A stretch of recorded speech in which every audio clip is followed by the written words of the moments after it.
Kaixo denoi, maiatzaren 15 da eta asteko albisten errepasoa egingo dugu. Dana prest dago jada, Bermeoko arraina azokari hasiera emateko. 21. edizioa izango da eta aurtengoan arrainari gustua hartzen izango da leloa. Domekara bitartean, adin eta gustu guztientzako egitaragua izango da herri horretan. Arraina txikitatik kontsumitzearen ohitura zabaltzeko 21. arraina azokak sukaldetara iritsi gura du. Umeen artean arrainaren kontsumoa bultzatzea da aurtengo helburuetariko bat. Horretarako, familian arraina modu erakargarrian eta errazean prestatzen erakutsiko duen tailer bat antolatu dute beste hainbat jardueren artean. Itsas eta arrantza historia eta tradizioak ezagutzeko bestalde, Pasaiako Albaola Itsas Kultur Faktorian San Juan Baleontzia eraikitzen ari diren arotzek ere parte hartuko dute aurtengo edizioan. Itsas ondarea ezagutzeko aukera ematen duen materrontzia ere eguaztenean iritsi zen Bermeoko portura eta Domekara bitartean bizitatu ahalko da.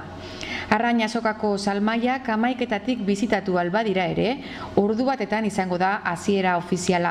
12:00 berriz, Nestor Basterretxea aretoan egingo den ekitaldian, Egaluze saria emango diote aurten 125 urte betetzen dituen Zerratz enpresari.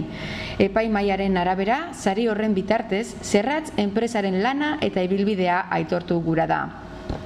Trikitilariek, erraldoiek, dantzariek, fanfarriek eta beste hainbat jarduerek asteburuak girotzen lagunduko dute. Bermeoko produktuak, enpresak eta herria bera ezagutzeko balio duen arraina azokara hurbiltzeko gonbidapena egin du Bermeoko alkate Idurre Bidegurenek. Haren esanetan, jai giroaz disfrutatzeko aukera paregabea egongo da. Gernika Lumoko suhiltzaileen egoitzaren egoera deitoragarria dela salatu du LAB sindikatuak eta ondorioz, langileen segurtasuna eta osasuna arriskuan daudela. Parke horretako langileek egoitza berria eskatu dute. Gernika Lumoko suhiltzaileen egoitzaren egoera txarra eta deitoragarria dela salatu du LAB sindikatuak. Langileen segurtasuna eta osasuna arriskuan daudela kritikatu du eta eskubideak murriztuta dituztela. Hori dela eta protesta egin dute parke horretako suhiltzaileek aste honetan.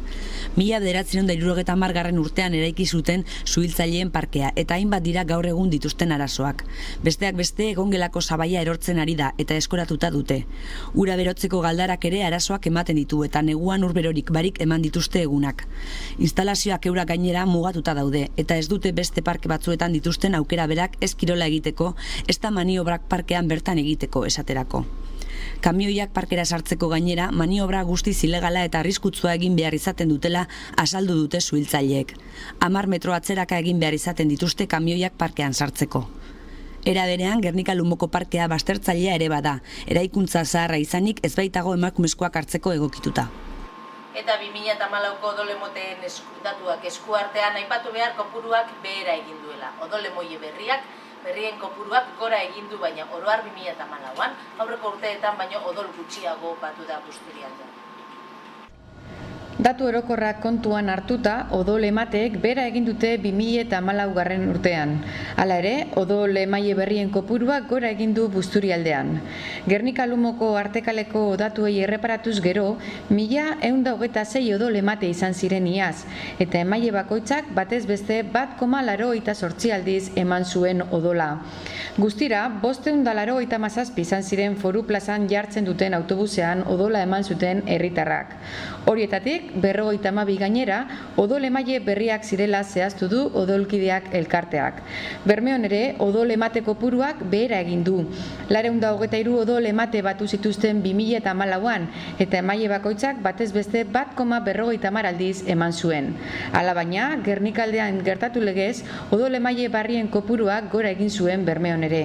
Busturialdean, oro har, aurreko urteetan baino odol gutxiago batu duten arren, zenbait herritan odol emoteen kopuruak gora egin duela azaldu du odolkideak elkarteak. Busturian, Kortezubin eta Muruetan kasurako. Kirolean Bizkaia Gernika Rugby taldeak asteburuan jokatuko du titulua lortzeko final laurdena. Madrilgo Complutense Cisneros taldearen kontra. Bizkaia Gernika Rugby taldeak ligako titulua lortzeko kanporaketa lehiatuko du asteburu honetan. Domekan jokatuko dute basurdeek final laurdena Madrilen. Izan ere, Complutense Cisneroseko jokalariak izango dituzte gernikarrek aurrez aurre. Partida bakarrela lehiatuko dute kanporaketa. Futbolean 3. mailan asteburuan izango dute azkenengo jardunaldia eta bertoko taldeek etxean agurtuko dute denboraldi hau. Gernika bigarren da sailkapen orokorrean eta bigarren B mailara igotzeko playoffak jokatuko ditu. Beste alde batetik, aipatu joan den asteburuan egin zela Gernika Lumoko 3. mendi jaia eta ia 700 parte hartzaile batu ziren. Ia 700 parte hartzaile batu ditu aurten Arrolape menditaldeak Gernika Lumoko 3. mendijaian, 485 hain zuzen. Eguraldia lagun, martza luzean 235 mendizale batu ziren. Lasterketan 152 korrikalari, BTT martxan 110 parte hartzaile egon ziren, eta martza laburrean 188. Kanpos Urdaibai kopako 4. proba puntuagarria izan da Gernika Lumon domekan jokatu dena. Proba horretan azkarrenak Ibon San Miguel Lekeitarra eta Zurine Frutos izan ziren. Arrolapekoen artean Aritz Martin izan zen helmugara heltzen lehena, eta podiuma ere egin zuen Gernika Lumoko proban. Hain zuzen 3. egin zuen Martinek sailkapen orokorrean. Nesken kategorian Arrolapeko Leire Monasteriok 4. egin zuen, eta Euskal Koparen lehen proba ere jokatu dute Irunen asteburuan. Arrolapeko Maria Zorrozak 2. postua lortu zuen. Besterik ez amaierara heldu gara eta gura duzuena gogoratu Arraina Azokagaz gozatzeko aukera izango duzuela asteburuan Bermeon. Gu datorren astean izango gara berriro zuekin, bitartean gogoratu busturialdea.itza.eu atarien izango duzuela azken ordukoan barri. Ondo izan.